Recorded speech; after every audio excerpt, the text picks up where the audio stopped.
सारण लोकसभा से एक बड़ी खबर आ रही है।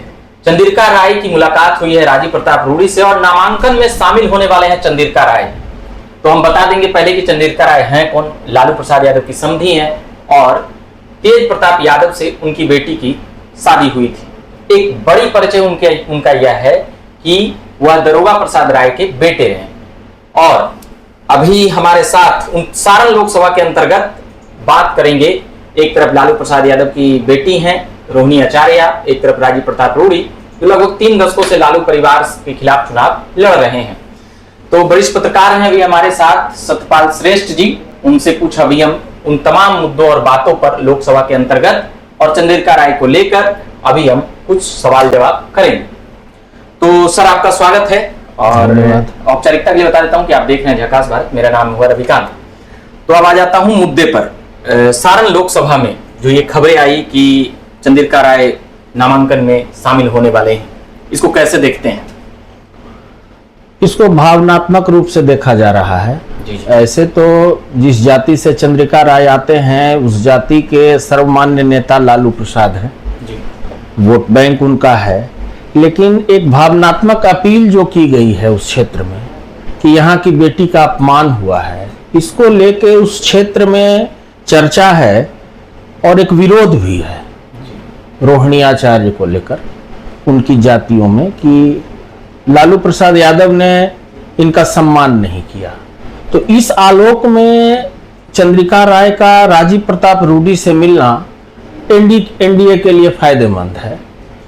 चूंकि चंद्रिका राय उस क्षेत्र से रहे हैं, चंद्रिका राय का एकेडमिक कैरियर अच्छा रहा है, उनका परिवार पढ़ा लिखा है, शिक्षित है, तो चंद्रिका राय की अपील वहां कहीं ना कहीं एनडीए के लिए कारगर होगी।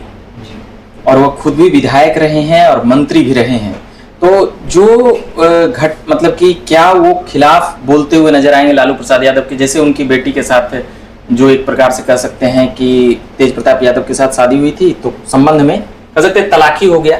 तो क्या उन बातों को जनता तक पहुंचाएंगे? तो क्या उनकी बातें जनता मानेगी या सुनेगी? उस स्तर पर तो चंद्रिका राय नहीं जाएंगे। उनका परिवार काफी पढ़ा लिखा परिवार है, अपने भी उन अच्छे पढ़े लिखे हैं।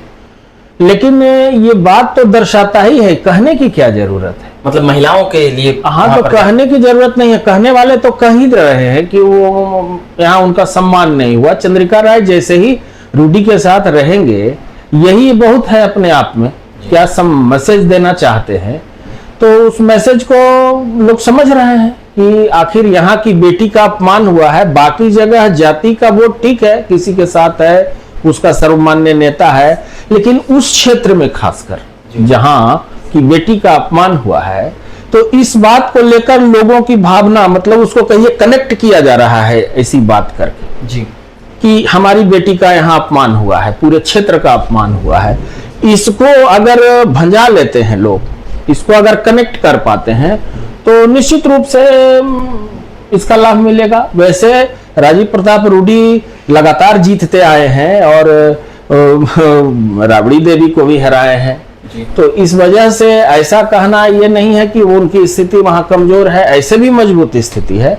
लेकिन कहीं ना कहीं इसमें सरप्लस होगा चंद्रिका राय का आना। तो राजीव प्रताप रूडी मतलब कि लालू प्रसाद यादव को हराए भी हैं, उनसे हारे भी हैं, राबड़ी देवी को हराए भी हैं, उनसे भी हारे हैं। अभी 2 बार से लगातार सांसद हैं। इस बार रोहिणी आचार्य जो विदेश में थी और सोशल साइटों से तो काफी वो पॉपुलर थी, लगातार अपने भाई, अपने पिता, अपनी माता को राजनीतिक समर्थन वहां से करती थी, ट्वीट वगैरह। उसके बाद किडनी का जो लालू प्रसाद यादव की समस्या हुई तो उसमें वो किडनी देते हुए भी नजर आए। इस पर बीजेपी ने आपत्ति भी की। खूब चर्चाओं में रही हैं रोहिणी आचार्य सारण लोकसभा के अंतर्गत। उन्हें कैसे देखते हैं आप कि वह कितना असर छोड़ पाएंगी, कितना भाजपा को डैमेज कर पाएंगी या भाजपा को परास्त कर देंगी?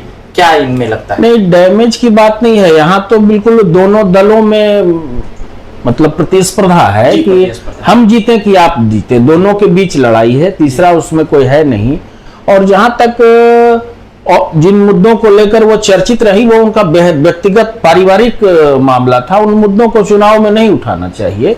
लेकिन उनके चर्चित होने के और भी कई कारण रहे, वो बराबर रिएक्ट करती रही हैं अपने परिवार पर। जिस ढंग से नेताओं का जो हमला होता रहा, मतलब बोलने का खिलाफ जो आता रहा, उस पर उनका रिएक्शन बराबर आता रहा। तो इसलिए रोहिणी आचार्य चर्चित रही, और स्वाभाविक है कि आदमी चाहता है कि चर्चित है तो उसका लाभ ले।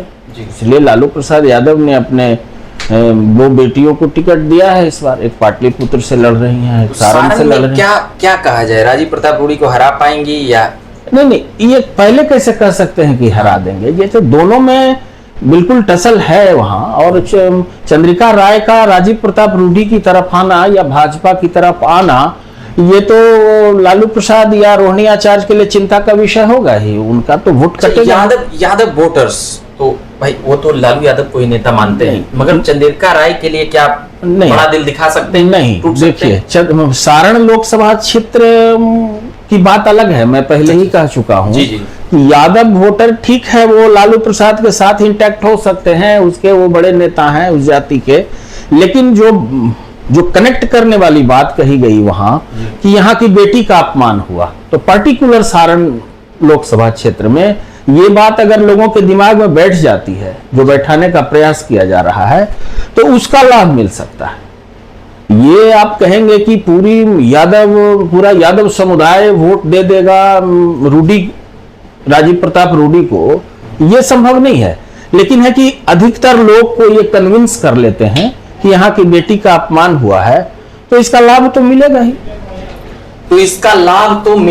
एक बयान आया था सम्राट चौधरी जी का, जो बिहार के प्रदेश अध्यक्ष हैं, रोहिणी आचार्य को लेकर, और सारण लोकसभा से भी लड़ रहे हैं, किडनी को लेकर और टिकट देने को लेकर लालू परिवार पर। ये महीना भर पहले का बयान है, इसको कैसे देखते हैं? इसकी चर्चा नहीं होनी चाहिए। मैं अभी भी कहा ये उनका पारिवारिक मामला है, इसकी चर्चा चुनाव से, टिकट से इसका कोई लेना देना नहीं। सम्राट चौधरी के लिए नहीं, ये बयान गलत है। ये ऐसी ओछी बातें नहीं होनी चाहिए। कोई भी नेता बोले चुनाव को लेकर या ऐसे भी, इतना मतलब बयान का नैतिक पतन नहीं होना चाहिए, स्तर गिरना नहीं चाहिए। ये बाप बेटी का संबंध बड़ा ही, मैंने उससे बड़ा क्या संबंध होगा? इससे पवित्र संबंध लगा रहे थे कि किडनी लेकर टिकट देते हैं। नहीं, ये तो बहुत माने हल्की बात हो गई। ये इस स्तर पर नहीं बयानबाजी होनी चाहिए। बाप बेटी का संबंध बहुत पवित्र संबंध है। वहां एक दूसरे के लिए, जहां अपनी संतान के लिए जब हम सब कुछ करते हैं, तो संतान भी हमारे लिए सब कुछ करने को तैयार है। तो बेटा बेटी में फर्क क्या है? तो क्या इस बयान से लाभ ले पाएंगे रोहिणी आचार्य? इस बयान से भाजपा को कुछ नुकसान लगता हुआ नजर आएगा या सम्राट चौधरी को नुकसान? क्या आखिर ये बात पुरानी हो गई, अब ये बात दोहराई नहीं जा रही है। इसीलिए अब लोगों के मन स्थिति से ये बात निकल चुकी है। चेंज हो गया। हाँ, मन स्थिति से ये बात निकल चुकी है।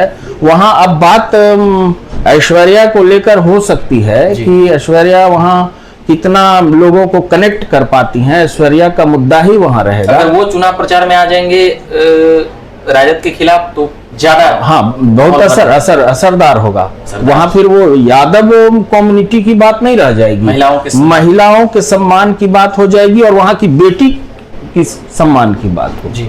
तो ये पार्टिकुलर सारण का स्वभाव अलग है। वहां जाति और समुदाय की बात नहीं हो रही है।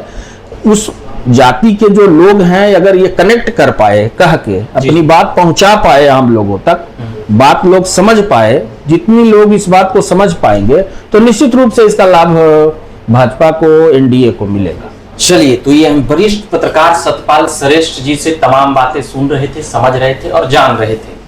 बाकी सारण लोकसभा में राजीव प्रताप रूडी लड़ रहे हैं। 2014 में लगभग 50,000 मतों से वो जीत हासिल की। 2019 में लगभग 2 लाख, 1.25 लाख के मतों के अंतर से वह जीते थे।